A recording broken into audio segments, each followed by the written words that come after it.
kawaanka kalluunka degmada Xamarweyne ee gobolka Banaadir ayaa waxaa ka jira kalluun yari waxaana sare u kac ku yimid qiimaha la kala iibsado kalluunka noocyadiisa kala duwan. Arintan ayaa loo sababaynayaa dabaylo xoogan oo ka kacay gudaha badda taasi oo keentay in doomaha ka jalaabta xeebaha Soomaaliya ay gaari waayaan meelaha laga soo jalaabta kalluunka. Qaar ka mid ah shacabka iyo ganacsatada ayaa ka hadlay saameynta ay ku yeelatay sare u kac ku yimid kalluunka. waxaan dhilahay qiimaha hadda qaalisan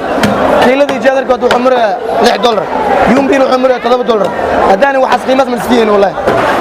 qiimihiis yumbi wuxuu ajiraday $4 ka badan ma qaali jirin jeedarkana $4 isbedel weyn ka dhacay waa qiimihii hore raqiisada qaali waa zaid waa Abdullaahi Ali Maxamed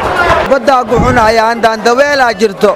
badda daweela ku jirto ebel $2 la gaday hadda $6 $5 iyo bar la gaday badda hoos ku dhaca ku imaada ayaan badda xun marka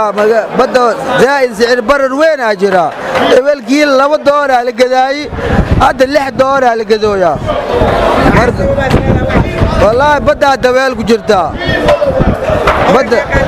$2 la gaday hadda $6 waa kiil. Xilliyada dabaylaha marka la gaaro sanad walba ayaa waxa ay saameyn ku yeelataa kalluumaysatada Soomaaliyeed. Maxamed Muuse Cusmaan, Telefishinka Qaranka Soomaaliyeed, Muqdisho.